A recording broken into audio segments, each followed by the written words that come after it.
Olá YouTube, bem-vindos.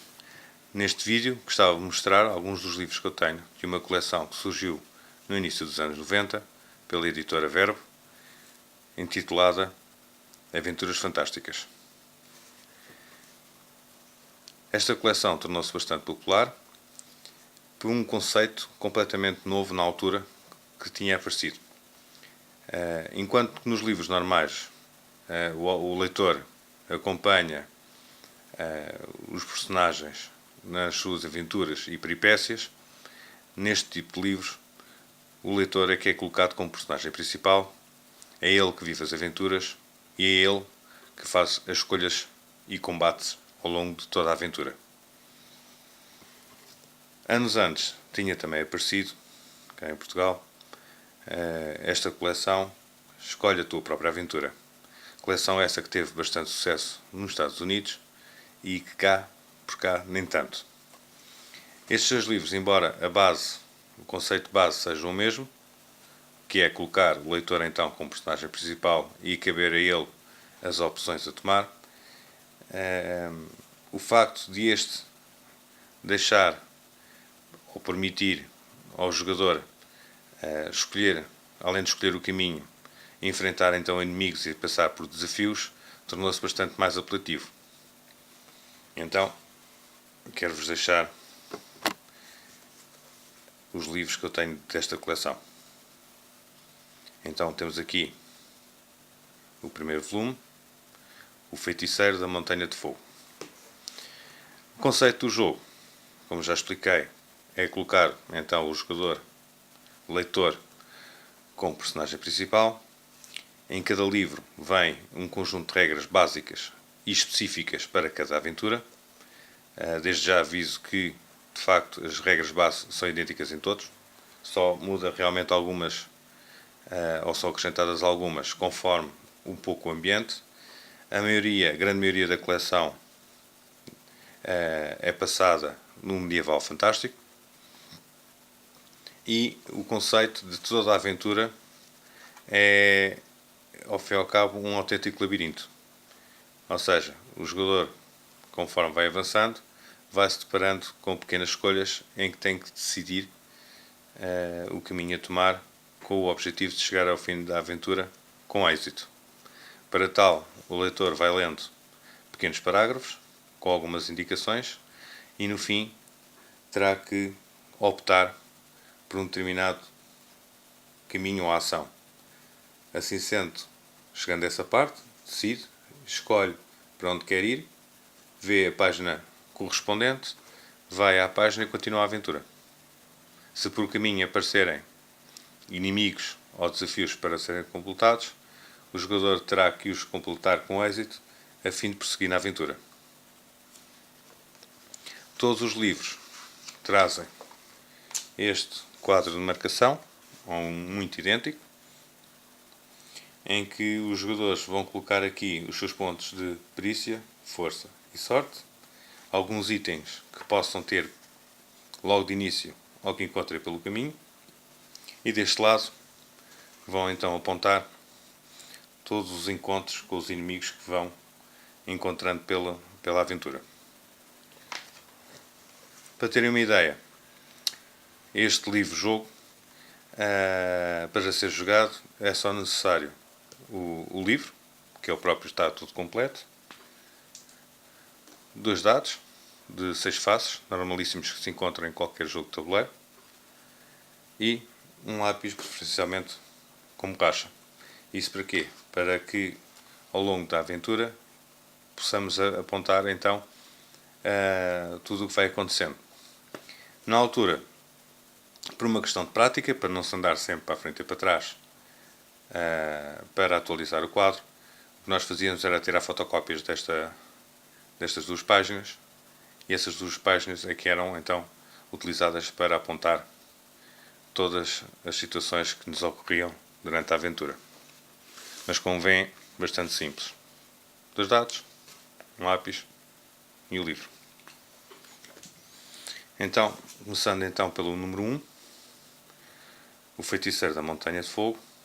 Eu tentarei ser bastante breve, irei só, para terem uma ideia, ler a sinopse que se encontra atrás de cada um. Então neste, um livro original em que você e os dados decidem o desenrolar da ação, uma história diferente em que se joga o seu destino. Com 2 dados, um lápis e uma borracha, pode dar início a uma arriscada expedição em busca do tesouro do feiticeiro. Passo a passo, terá que escolher o caminho a seguir e decidir que monstros enfrentar, de acordo com o elaborado sistema de combate apresentado no livro. Pode não sobreviver à primeira exploração, mas com alguma experiência, habilidade e sorte, verá que após cada nova tentativa se encontrará mais próximo do seu objetivo. Portanto, os autores já aqui alertavam para o facto de quase de certeza ter que se repetir várias vezes a aventura de modo a encontrar o caminho correto. Já agora gostava só de acrescentar que estes livros originalmente foram escritos por Steve Jackson e por Ian Livingstone. Então aqui temos o primeiro livro. E aqui temos o segundo, A Floresta da Morte.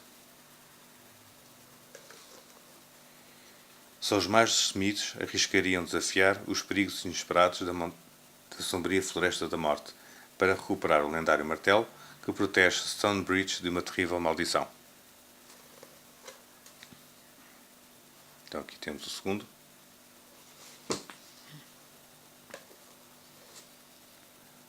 O terceiro, A Cidadela do Caos.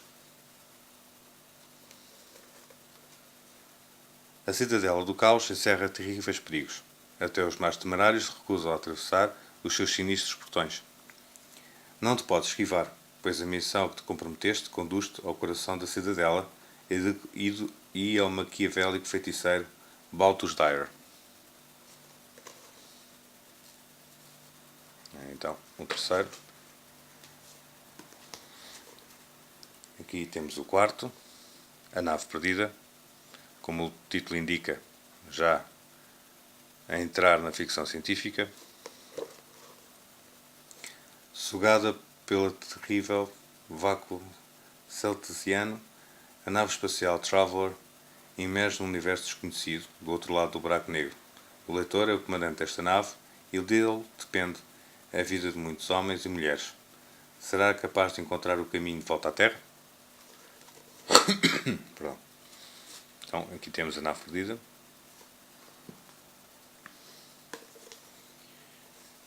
Aqui está o livro número 5, A Cidade dos Ladrões.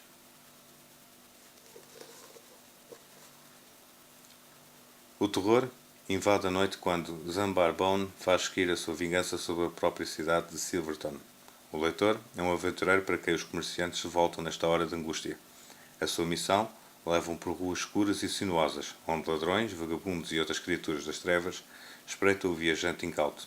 Mas, para além de tudo isso, está a mais terrível ameaça, a torre quase impenetrável do infame Zambar Bone.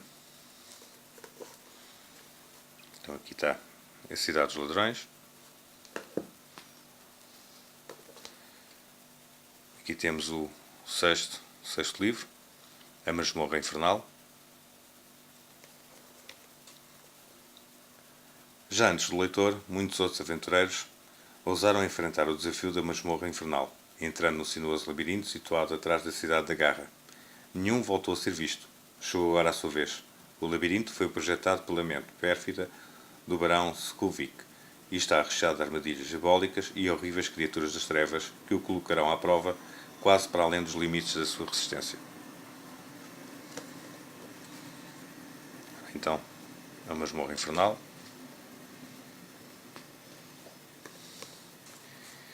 Aqui temos o sétimo livro, A Ilha do Rei Lagarto. Os homens mais novos da Baía das Ostras são prisioneiros do Rei Lagarto, senhor de tenebrosos poderes mágicos que os condenam à escravidão e à fome. O leitor é a única esperança de escapar à morte lenta que os espera. Terá ele coragem de se arriscar para os salvar? Então aqui temos a Ilha do Rei Lagarto.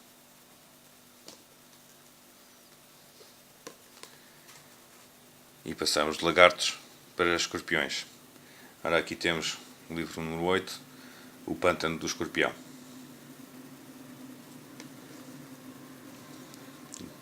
Desde sempre ouviste histórias terríveis do Pântano do Escorpião, um labirinto de caminhos cruzados, onde até bússolas avariam, e que é povoado de monstros e criaturas pérfidas. Contudo, dispões agora de um anel mágico que dá poderes extraordinários, e destemido como és, resolves conquistar a um tempo os tesouros que o pântano esconde e a glória de tal feito. Então, o pântano do Rei Escorpião e o número 9, a Feiticeira das Neves.